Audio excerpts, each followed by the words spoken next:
Welcome to the Acton Vault Podcast, a product of the Acton Institute for the Study of Religion and Liberty. I'm Gabriel Jaja, producer. In this episode, we bring you a presentation that was delivered as part of the 1994 Acton Lecture Series, featuring Sister Connie Driscoll, speaking on the welfare myth. Sister Connie was the co-founder of St. Martin de Porres House of Hope, now the Southside Center of Hope, in an impoverished neighborhood on the south side of Chicago. It's a community for women and their children who are healing and recovering from substance abuse. Sister Connie believed in personal responsibility and refused any type of government aid. When women entered the community, Sister Connie took their welfare checks and taught them how to pay rent. She described her practice in a 1997 Forbes interview.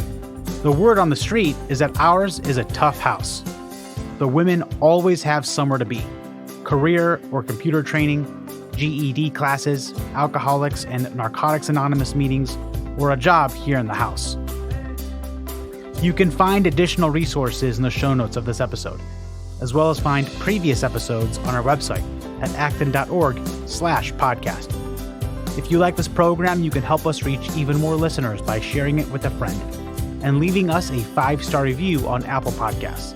We welcome your comments as well. Acton Vault is available on Apple Podcasts, Google Podcasts, and Spotify. I want to tell you that this old lady stands up here needing glasses to see and dressed as a typical nun.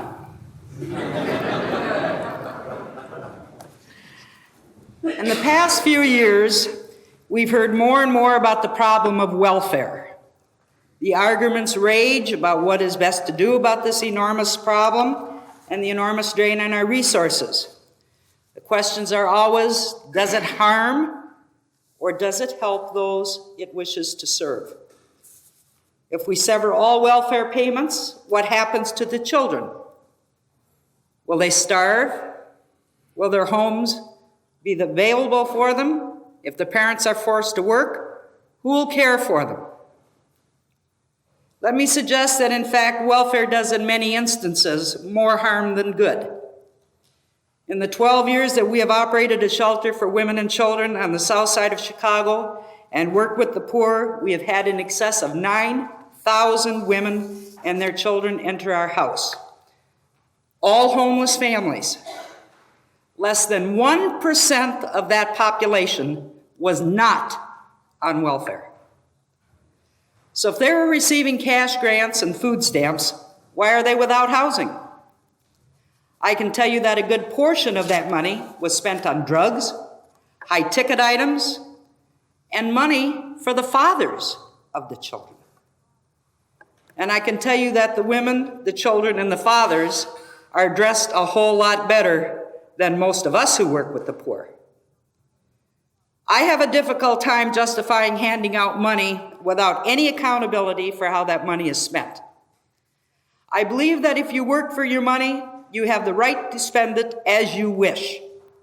I also believe that if you are on public welfare, you must use that money for which it was intended. No one monitors the public money put out in public welfare. A case in point, and I'm sure you've heard about it, even in Grand Rapids, although many of you don't want to hear about what goes on in Chicago.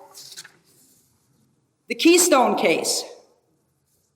19 children and 5 mothers living in one apartment in one of the coldest nights ever recorded in Chicago history.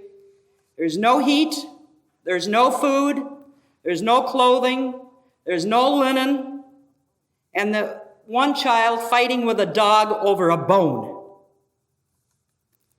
So the police went in, and guess what they found? Those mothers were getting $5,280 per month for public welfare.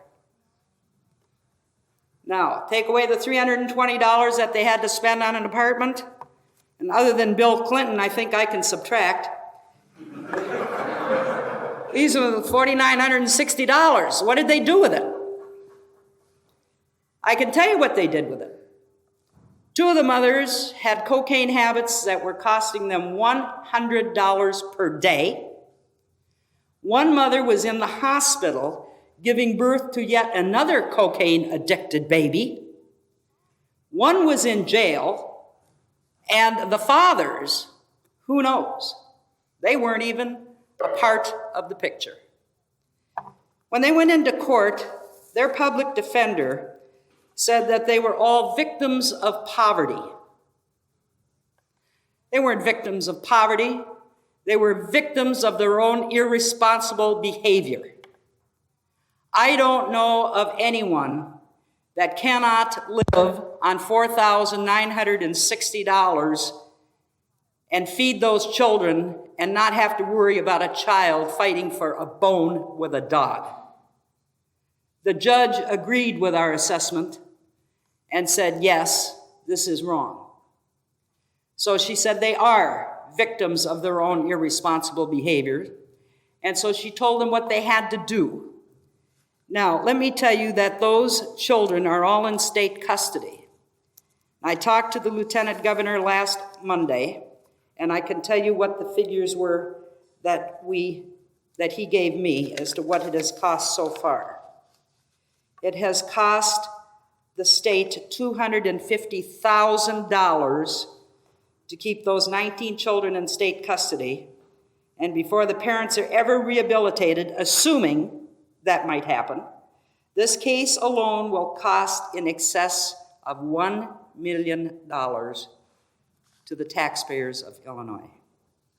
And that is only one story of many. The house that we operate in the devastated community of Woodlawn operates under a different philosophy. We're the toughest house in the city, and we're very proud of that. People who come into our house are expected to do many things, but some of those things are to be responsible and accountable. They don't get any free passes in our house. They don't get 3 hots and a cot, and they don't get coddled. You have a drug abuse problem, you're in the drug abuse program. You don't have an education, you're going to be educated. You have a problem abusing and neglecting your children, you're going to be in the parenting classes. You're going to get up at 6:30 in the morning, and you're going to make your beds, and you're going to dress your children, you're going to go to the dining room and feed your children. You're going to get them into school, because anyone that comes into our house must have their children in school within 24 hours of arrival. We say to them, we will do X number of things for you, but you will do X number of things for yourself. We operate our own preschool. We have our own medical clinic. We have all of our substance abuse programs on the premises. No one gets out of our house without a 3.5-hour pass. It's the maximum they can get if they're in the substance abuse program. That 3.5-hour pass has to say where they're going, who they're going to be seeing, and what they're going to be doing. We are not interested in a pass that says out to go make another baby. We're interested in, what are you going to be doing? Are you going to a medical clinic? Are you going to another NA meeting? Are you going to take care of business? But out is not acceptable. My partner, Sister Teresa Sullivan, is the backbone of our whole place. She stands 4'11", and when I say the backbone, I mean the whole spine is solid steel. She even intimidates me.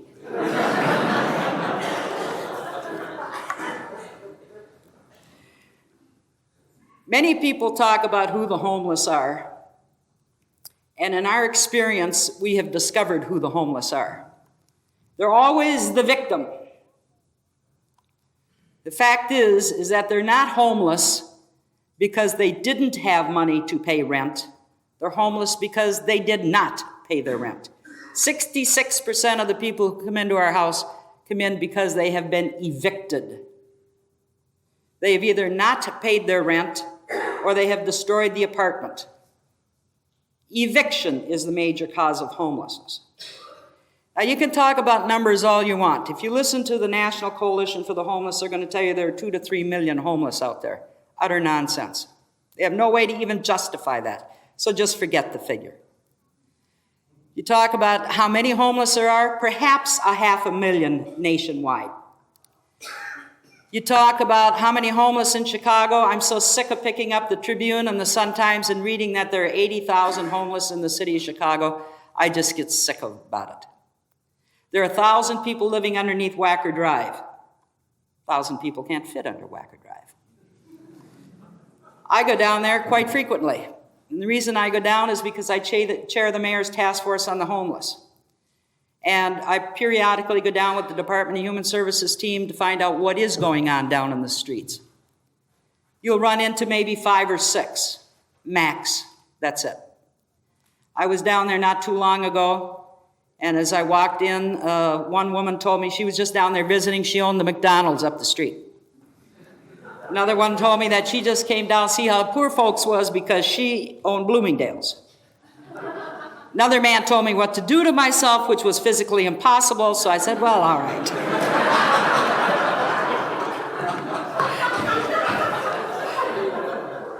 So there aren't that many people living underneath Wacker Drive. And we do monitor and very carefully take care of them.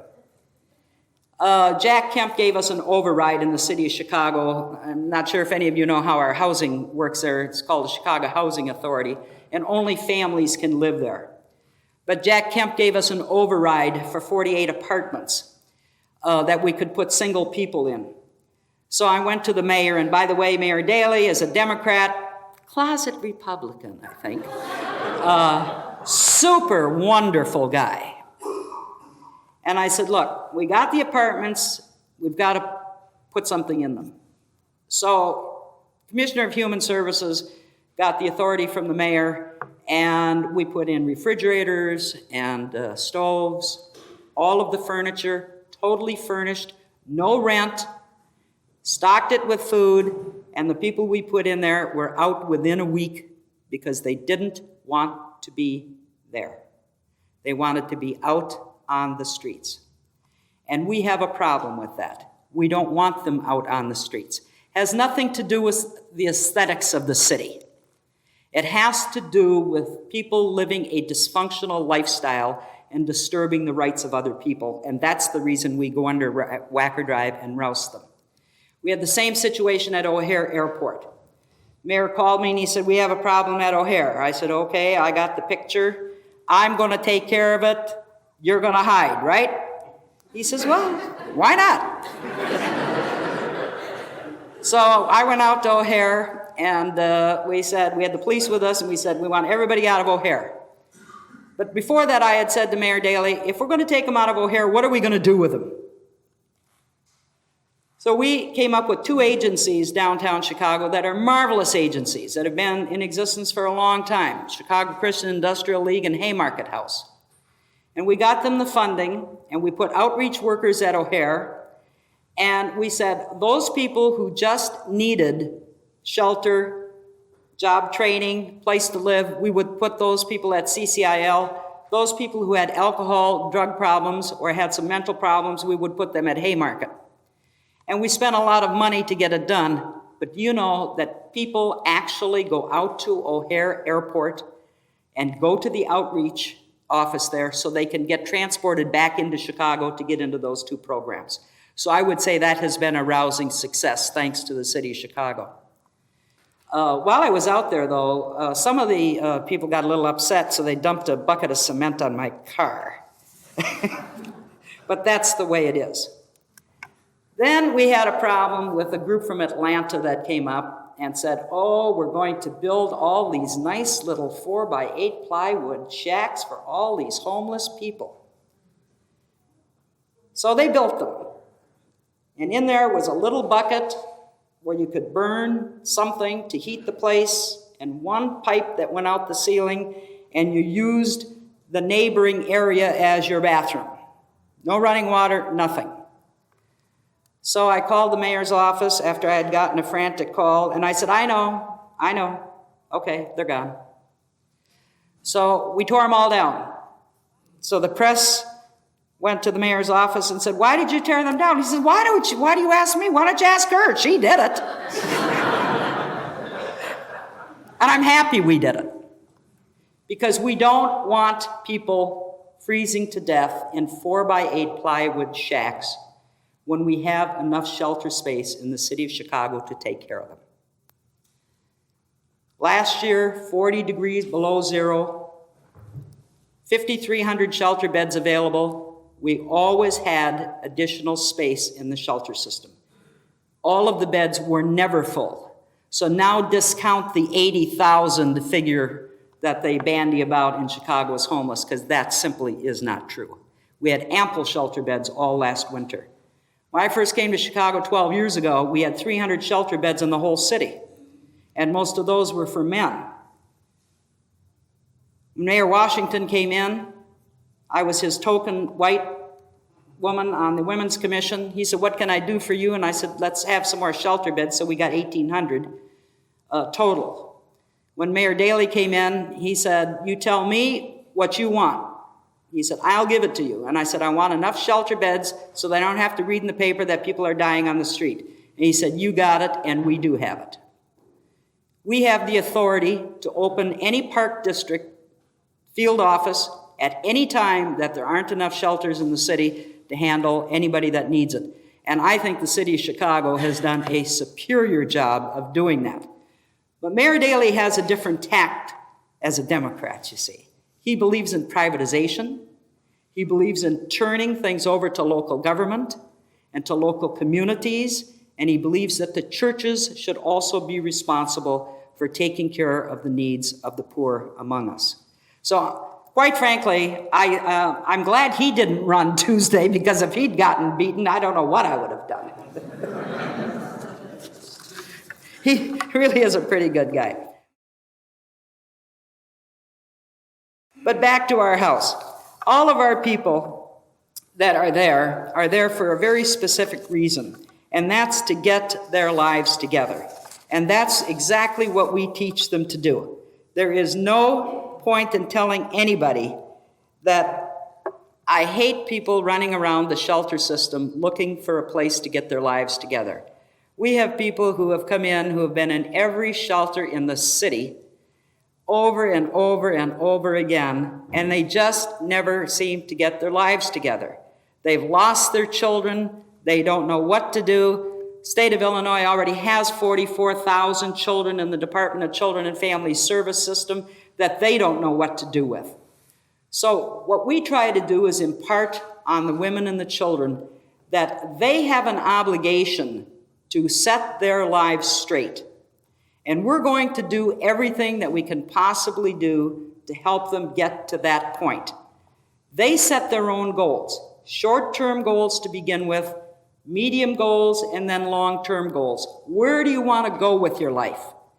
We have our own computer training programs. We have our own job skills training programs. We do inventory and warehousing programs so that people can go out and get a job. They get literacy training and GED, and their children, our children are tutored every single day, and they go to the local school, which is just a half a block away, and our children are always at the very top in their classes because they have been very well trained in the house.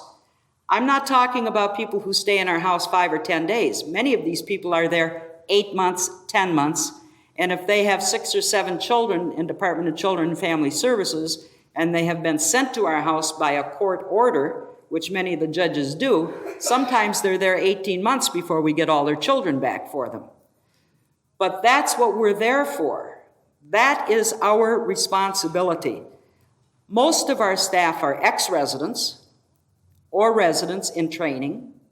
Most of us all live on the premises. This is not a job. This is a ministry for us. And if anybody comes to work for us, they must understand that if they're there for the money, they can take a hike, because I'm the most tight-fisted person in the world. You can ask my security guard over there. He backs up for his paycheck every Friday. He's very good, but he will tell you we do believe really in a free market economy. But we also believe that we have to operate on the lowest budget that we can, because we do not take any money from any government agency, And we don't take any money from the church, which makes the cardinal totally ecstatic. We don't go to him for anything. So we have to raise all of our money privately, and we don't want to spend a lot of money on administrative costs. In fact, our administrative costs are right around 7.5%, which is not very much.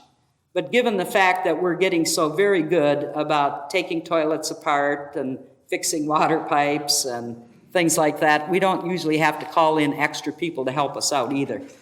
We can pretty much do everything we have to do on our own. Whereas shelters who take government money, and I could give you, for instance, we operate a 140-bed shelter on $295,000 a year. And as the chair of the task force, I get to see all of the requests for funds that come into the city, and the city puts out $22.5 million a year, and they're operating 40-bed shelters on $500,000 a year. So that's the big difference between government funding and private funding. When you have the government money handed out as easily as it's handed out, it's very, very simple to just take what you can get and keep on running. And that's not the way we like to operate. We really want to be fiscally accountable. We also want to keep our employees happy. And after all, they get to work with me. Why do they need money, right? I think most importantly, what happens with the residents in our house is that they now have the choices of becoming self-sufficient and doing something for themselves. They have learned how to go out and get a job. They've learned how to write a resume. They've learned that they have to be on time if they're going to keep that job. And they're so happy that they are now making their own money. They're not on public welfare anymore. They can go home. They can spend their money on what they want.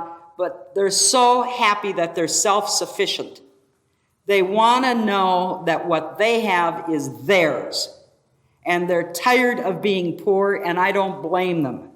But they know they can do better now. We have people, one working as the secretary to the Cook County Board president, a couple of them at hotels, one as an accountant.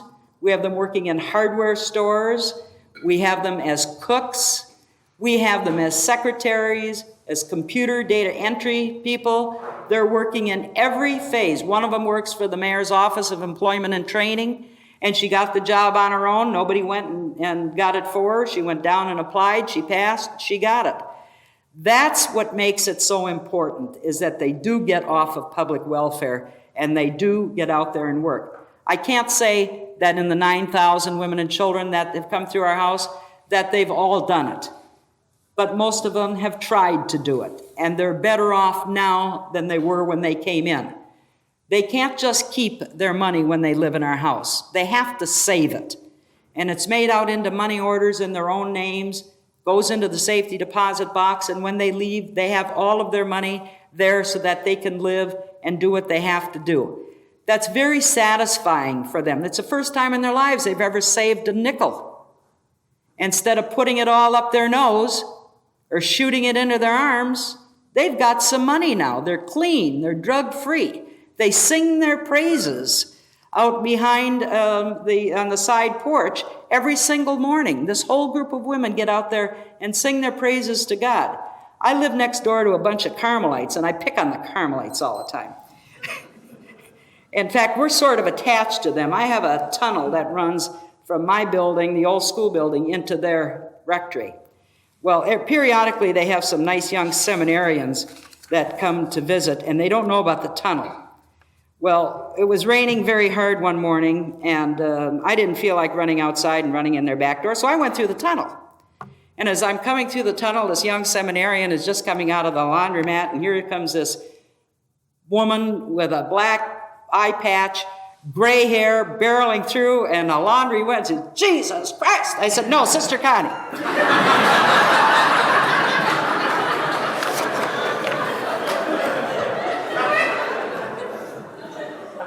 I don't think Frank has ever gotten over that.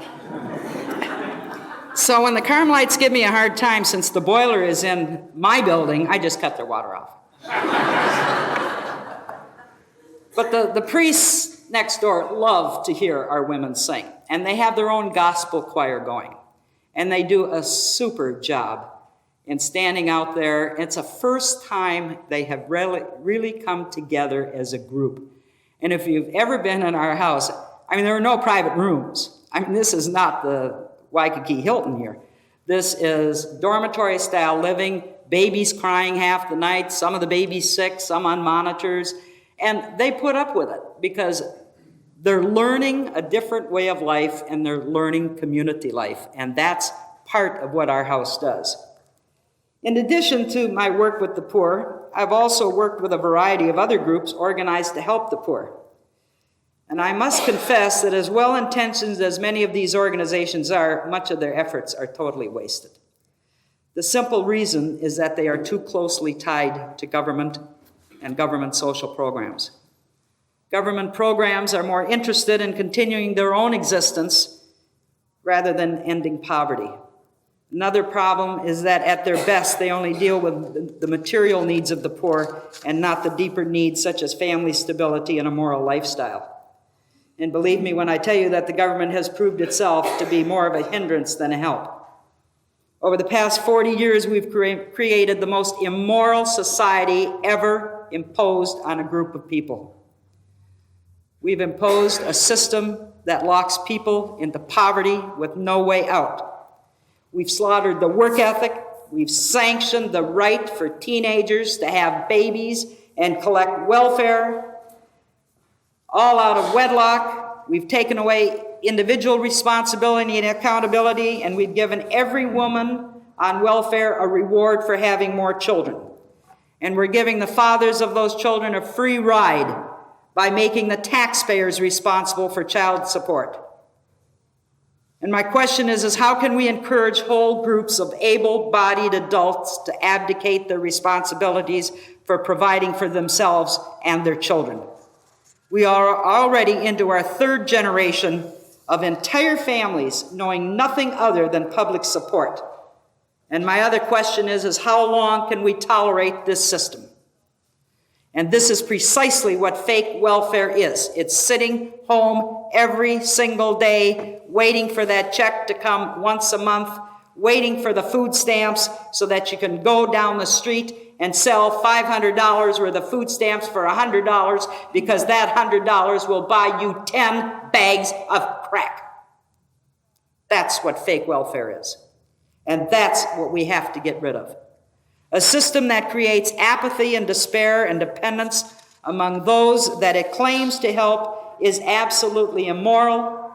Welfare is a dead end. It leaves you with nowhere to go. Do we as a community have an obligation to care for the poor, to shelter and feed them, to educate them? Yes, we certainly do. But we also have an obligation to encourage self-sufficiently among the disadvantaged, to empower them to take charge of their own lives. We have to stop playing God from Washington and telling people what they can and cannot do and how much they need and who's going to give it to them. Now that we know the problem, what are the solutions? I'd suggest that there are no easy solutions. It's time that we make welfare a less attractive lifestyle. We should stop paying bonuses to welfare recipients who continue to bear children while on public aid. We have to place a time limit on how long benefits can be received. And we must insist that the benefit recipients become educated and employment ready, and we must demand accountability and responsibility for what they're spending those public benefits on. Welfare rolls have been growing steadily since 1989. They now include almost 14 million people. And nearly 35% of all children in the U.S. are born out of wedlock. A phenomenon I believe may be encouraged by our present welfare programs. Not only will turning this system around take time, but it's also going to cost an awful lot of money. But money isn't going to help that much either. We have spent $5 trillion on the Great Society programs from the 1960s. And where are we now? The war on poverty has failed because the programs that were created to stem the tide have made no sense whatsoever. Our government encourages fatherless families when it treats out-of-wedlock births by treating them to even more money. Worse, the system has destroyed the foundation of families. Many believe that illegitimacy will surpass divorce as the main reason for single-parent households. And that is really a crying shame, and people ought to be weeping over that. Today's welfare was designed to hand out money, not to set people free. Nearly 30% of all Americans are now born to single mothers, 22% of whites and 66% of blacks. And I believe that without welfare, those figures would drop significantly. Tinkering at the edges of the problem will not do any good. The entire apparatus of public welfare has to be dismantled. The Gordian knot must be cut, and it has to be cut once and for all. And we can't turn back. There's no place to go with it. It has to end. And I would suggest that it is incumbent upon all of us to become a part of this. From our churches, where are our churches in this? Our churches ought to be right in the forefront of this entire fight. It's time for us to stand up and be morally accountable for what we preach. We preach continuously that we are there to help people. Where are the churches? We've got to get the churches back involved. And once we get the churches involved, we're going to get the community involved. And when we get the community involved, we're going to get the city involved.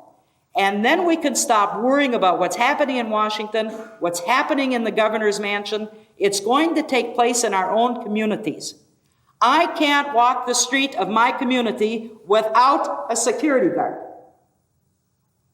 And even with him, I feel badly because I know if somebody is going to shoot at me, they're going to get him too.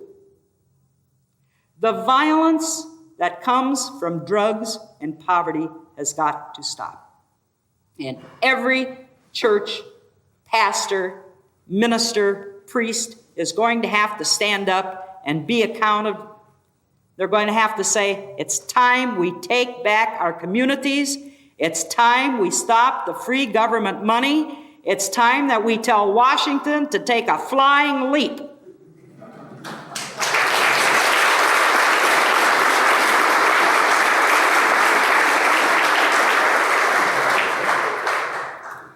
Maybe that happened Tuesday. On the other hand, maybe it didn't. We're not certain exactly who's going to be in the forefront of all of this. We've heard a lot of talk about welfare reform. We heard that 2 years ago also. But now we've got the opportunity to have a voice in this. And I think we have to take this opportunity and really run with it. Because we've got an ear now, at least a couple anyway, and we have to be able to go to them and say, look, do something about welfare reform right now. Let's not make it another election issue 2 years from now. They say they want to change things in 100 days. Let's put their feet to the fire and make sure they do it. Because if we don't stop this now, it's never going to be stopped. It's going to go on and on and on. And we've already seen the destruction of families. How much longer are we going to watch this go on in front of our own eyes and do nothing about it? We work with the poorest of the poor. They don't want to be that poor. They do want a better lifestyle, but somebody has to teach them a better lifestyle. And you can't just say it's all right to keep having these children. I'm not in favor of abortion. On the contrary, I want those mothers that have those children that can't take care of them to put them in small community-based orphanages. If the state's going to take care of them anyway and put them into foster care and move them from one place to another and spend millions and millions of dollars doing it and still have people come out dysfunctional and joining gangs and killing and the violence, that's not any good. Let's do it in our own communities. Let's get these mothers together. Let's teach them how to teach their children to be nonviolent. Many of our windows are blown out on a regular basis, not by the people that we serve, but by the gangs fighting around us. They don't hate us. They hate everybody. Just because I wear a black patch doesn't make me a target. Well, yes, it does, but, sometimes it does. But I still think if we come together and we love and we care and we share, we can and will make the end of welfare as we know it a reality and not a dream. And our leaders must show everyone how a society built upon a free market and the habits of virtue is a more sure and effective escape from poverty than the welfare state. And we've seen what the welfare state has now done for 40 years. And I think you will all agree with me that it has totally failed. It's failed all of us. And if we want to save these children, we have to do it now. We have little children that come into our house that walk sideways past their parents because they're afraid they're going to get hit. 5 months later, I say to a little 6-year-old, "Why are you walking sideways past your mother? You haven't been hit for 6 months." He says, "Yeah, but I used to be." Because that's all he knows. Even now, he won't walk straight past her because he knows he's going to get hit. Well, he thinks he's going to get. He's not going to get hit in our house. We have a lot of people who come in who are very violent. And the children only know violence. So we have mentoring groups that work with these little children who sit on the floor and talk to them, the 6 and 7-year-olds.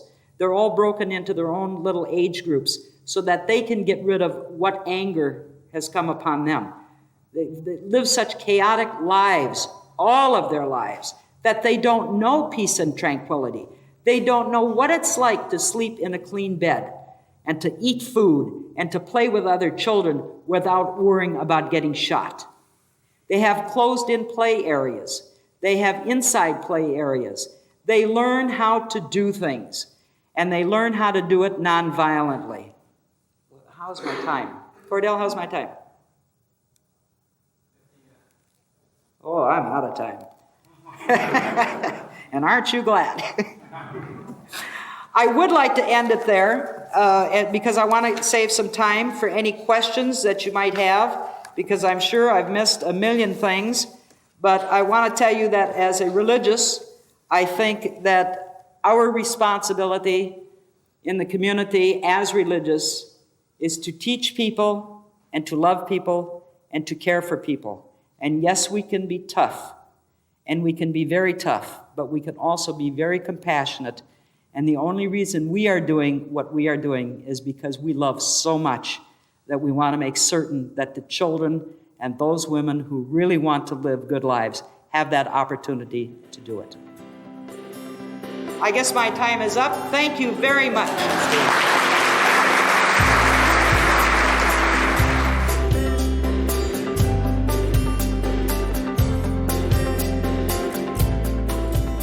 As always, thank you for listening. Our team loves putting this podcast together for you. It's encouraging to hear from our listeners. Feedback is incredibly important to us because it lets us know what you like to hear more of. If you're familiar with our past content or have attended an Acton event and would like to see it in a future episode, you can email us at producer@acton.org. Until next week, for Acton Vault, I'm Gabriel Jaja.